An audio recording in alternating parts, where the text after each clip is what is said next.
Today we are going to unbox the banned books of the future. Those of you who've been around for a while will know that I have had my tendrils in the Women's Prize for Fiction for a long time. I love to read the long list. I love to pretend I'm a judge. And if you're following closely, you might know that last year was the first year ever they started running a non-fiction prize. And as now a published non-fiction women's author, I have a vested interest that this goes well. So the Women's Prize for Non-Fiction sent me their long list. And there is nothing I like more than books in the post. So I thought I might share this beautiful moment with you. But before we look at what is inside this beautiful, beautiful box, I wanted to talk to you about some statistics. I've written some stats about women and non-fiction writing. And in an age where women aren't taken very seriously, their rights seem to be taken away left, right and centre, and scarily a lot of governments decide to ban books, I thought this was important for us to know before we get into the goodness within. Did you know that women earn 41% less than their male counterparts when they are writers? That's a UK stat. I don't even know what it's like for the rest of the world, but that is scary enough for me. When it comes to non-fiction, things are even scarier. I mean, anybody who works in academia or research can tell you all the stats around how women's research isn't taken very seriously, and as a knock-on effect, it means that women's non-fiction book writing isn't taken very seriously. But some interesting UK stats are that 26.5% of all of the space in national newspapers for reviewing books, like that's all we get. 26.5% for female writers. Unacceptable! More specifically, when it comes to non-fiction prizes for women, we're also not doing that well. We are less likely to be long-listed or short-listed or even win a non-fiction book prize. Only 35.5% of prizes in the last 10 years went to women's writers. Unacceptable times two! And then finally, I went through loads of different lists of most banned books in the last 10 years and counted how many were by women or gender non-conforming people, and it was shocking. So I have concluded from my research that we're actually more likely to have books banned as well. I just, words fail me. So there is no better time to explore women's non-fiction writing and lift it up. So I hope that you will join me in perusing these titles and maybe picking up a few for yourself. Now, the time has come. We've got to open this box. Craig, scalpel. Let's go. Do you know what's so exciting? My next favourite book could be in this box. My book of the year could be in this box. My book of life could be in this box. I just don't know. What do we have here? Sorry for making a mess.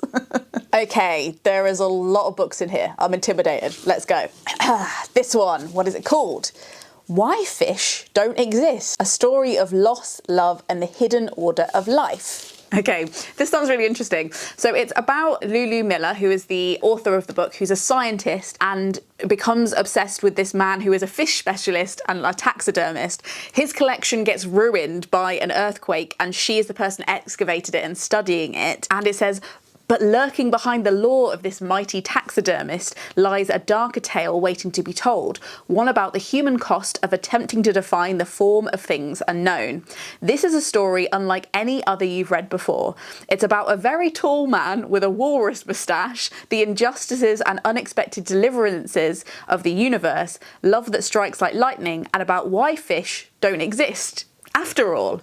Now that's a bloody good blurb and an okay cover. I'm not sure about the cover, but I really like the blurb, and I think the idea of reading about somebody being obsessed with another expert is really intriguing. So I think I'm excited about this one. And also there's loads of like octopuses and stuff in jars, and I'm just a person who likes to look at things in jars. So here we are, I'm excited. Next we've got a paperback. This is called Sister-in-Law, Fighting for Justice in a System Designed by Men. Okay, so this is a story about a lawyer called Harriet Wistrich who has specialised in human rights for women. So lots of women have come to her with controlling husbands or victims of horrible crimes, and she's used the law to bring them justice. In Sister-in-Law, she tells the shocking and compelling stories of those who have come to her for help and lays bare the ways misogyny and sexism have pervaded the system. And I can see that Baroness Helena Kennedy has recommended it, and I think that she's brilliant. I've read some of her books on law, so I think that this is going to be absolutely great. Not so sure about the cover,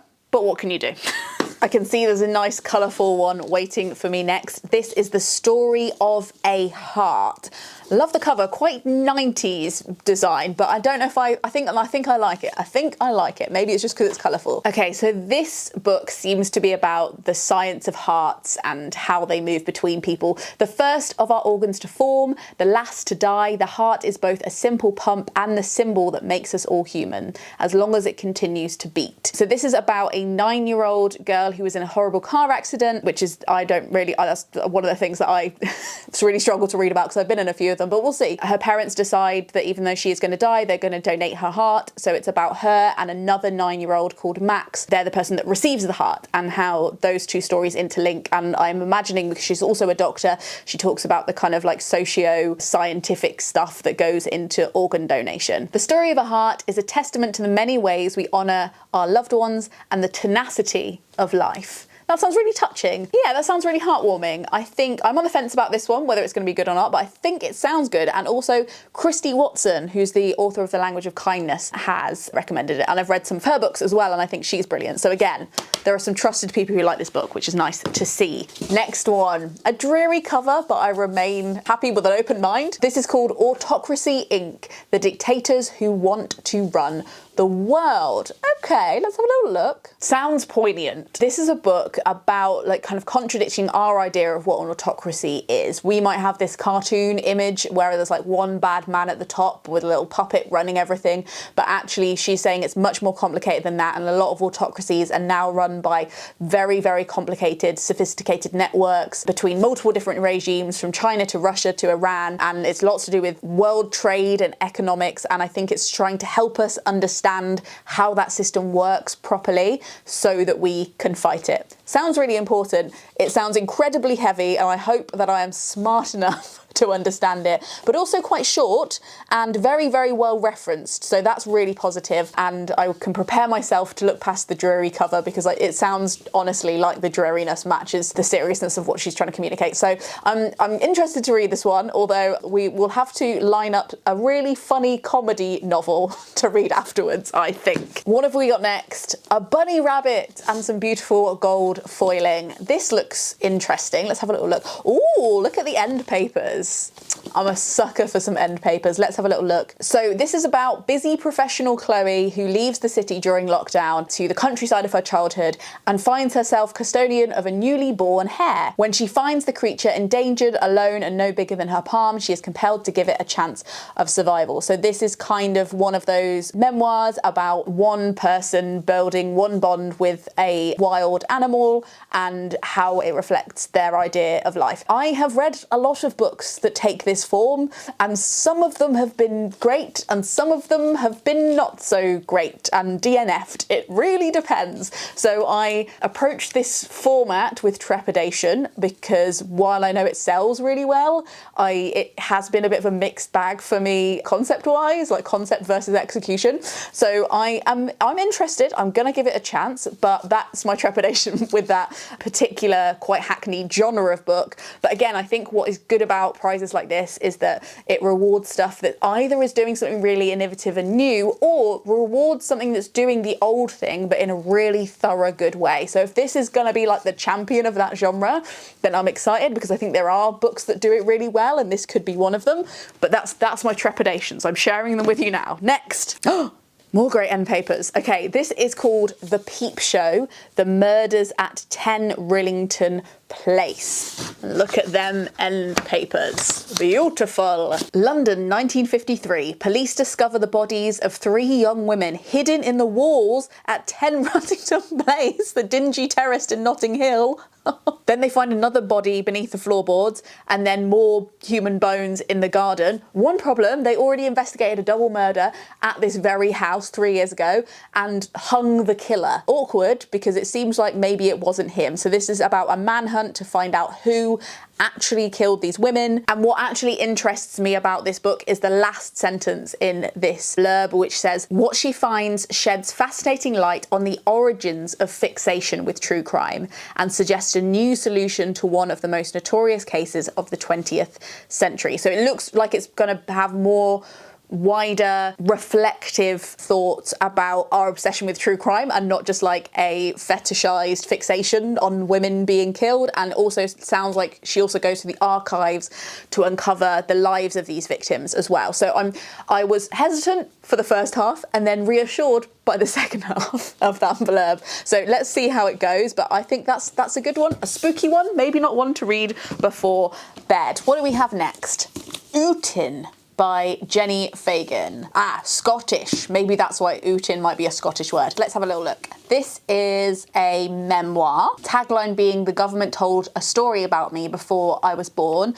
So this looks like it is a look back at Jenny's life in the UK care system. She drew her first breath in care and by the age of 7 had lived in 14 different homes. What interests me about this isn't the cover, I'll be honest, isn't really the blurb. It doesn't sound like there's an intriguing hook, but what is interesting is that Jenny Fagan is also a novelist, and there are lots of novelists that I really respect and have read the works of. So Derek Owusu, Claire Fuller, Denise Miner, Amy Liptrot on the front, who wrote Outrun, you know Outrun. So there's lots of really impressive fiction names that think this is good, which I think is a really good sign. I find that whenever novelists write non-fiction, they tend to like really outstrip all of the traditional non-fiction writers when it comes to narrative non-fiction, because they're just so good at the sentences and the structuring. So I'm really excited to see if this is as good as the other writers say it is, even though from the premise it sounds quite straightforward.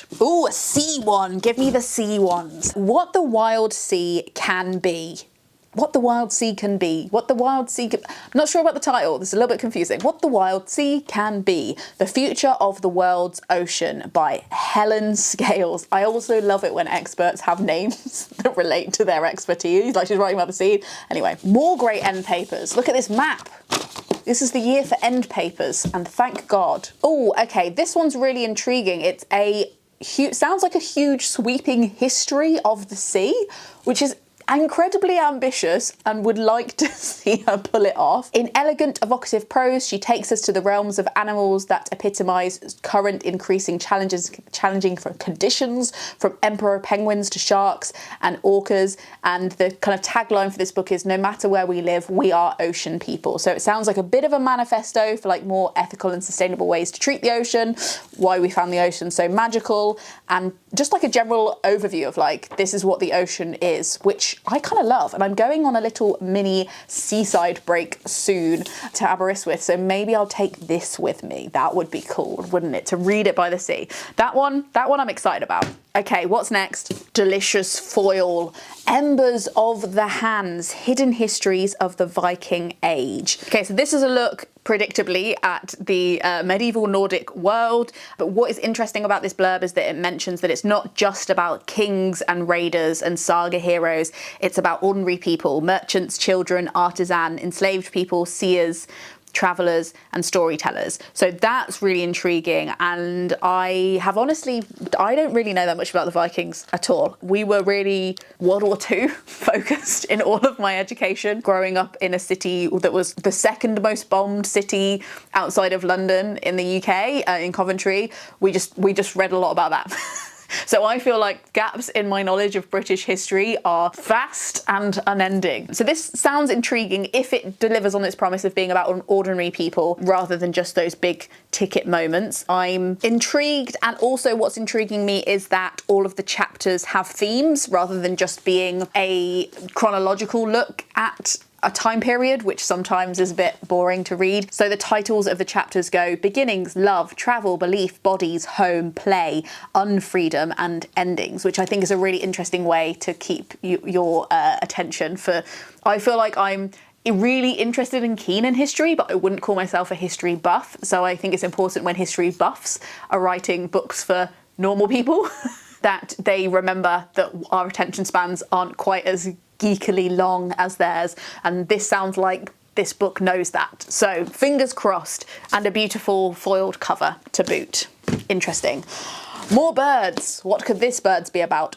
Private revolutions, coming of age in new China. So this looks like it's about the untold stories of 4 girls who were all trying to escape their situations in the 1980s and 1990s in China. I've been to China and I've learned a little bit about some of the history around it, and I think it's really, really interesting. So I think the premise really interests me. Whether, again, like something that's really hard to balance when you're writing nonfiction is if you're going to feature loads of different stories, making sure each one is as intriguing and has as much information in it as the last one. And that's so hard when you're trying to stick to the facts and stick to what actually happened.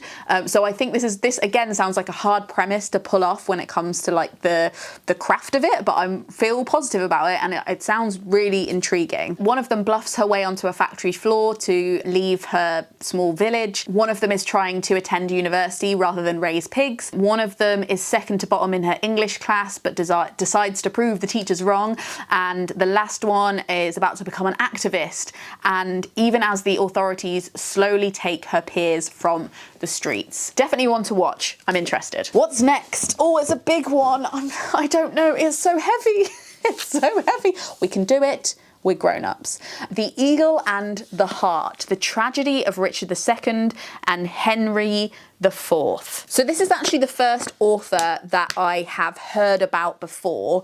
Helen Castor wrote She-Wolves, which is a very big, I think was a pretty, like a bestseller. And again, like what I'm seeing so far is I'm not seeing any huge names in non-fiction like last year where we had Naomi Klein, who rightly won for Doppelganger, but it's obviously like a big titan in her field. So that's really interesting. This is the first time I've actually recognised an author's name. Now this does sound thorough and definitely delivers on what it says on the front. However, the last paragraph, Helen Castor writes the story of one of the strangest and most fateful relationships in English history. It's a story about power, about masculinity in crisis, and a nation brought to the brink of catastrophe.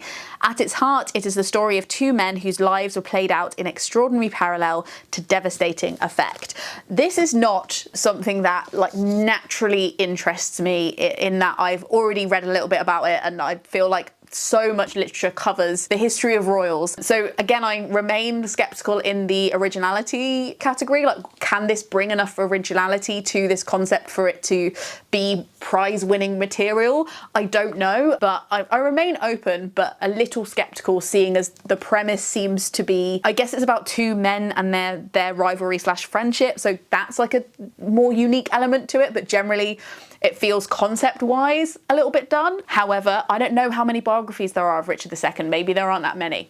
I will look into it. But so far a little skeptical, and again the cover isn't particularly innovative or eye-catching, so that's one that I'm not sure about, if I'm honest. Here's one that looks like it's got a nice cover though. Okay, this is Wild Thing, A Life of Paul Gauguin, who I don't know who this is. I haven't heard of this painter. Maybe you can call me an uncultured swine, but this seems to be like a look at his life which is a little bit more interesting than it might first seem. He was a post-impressionist painter whose bold colours and compositions rocked the Western world, but he was also a stockbroker in Paris during the financial crash. He worked as a tarpaulin salesman in Copenhagen, a canal digger in Panama City, and a journalist exposing the injustices of French colonial rule in Tahiti. That's quite a varied life. I'm interested. I think, again, it all depends on the execution. It's a very heavy book, but that's because it is colour printed and there are lots of paintings in the book, which I also really appreciate if I am new to a painter. So that's very appreciated, and thinking about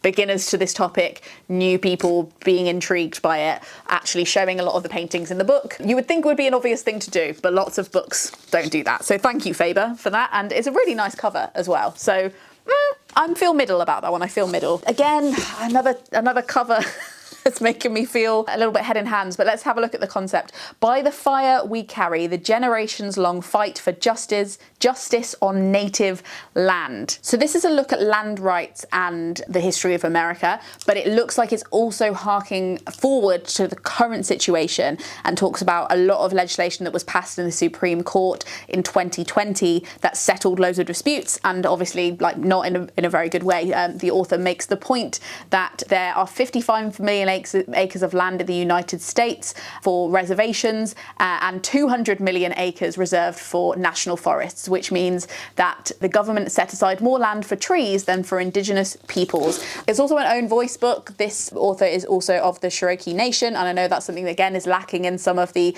older texts about the history of it. Like, they're not written by indigenous people. So this sounds really, really important and like a really interesting mix of history and modern day shenanigans that are going on in court. So it sounds like a really good mix of stuff, and despite the pretty unimaginative packaging, it sounds like the insides are really important. So excited to read that one. Oh, this has got a flashy cover. 1,000 threads. Please let this be about sewing. Let it be about sewing. Is it? I don't think it's about sewing. Damn it.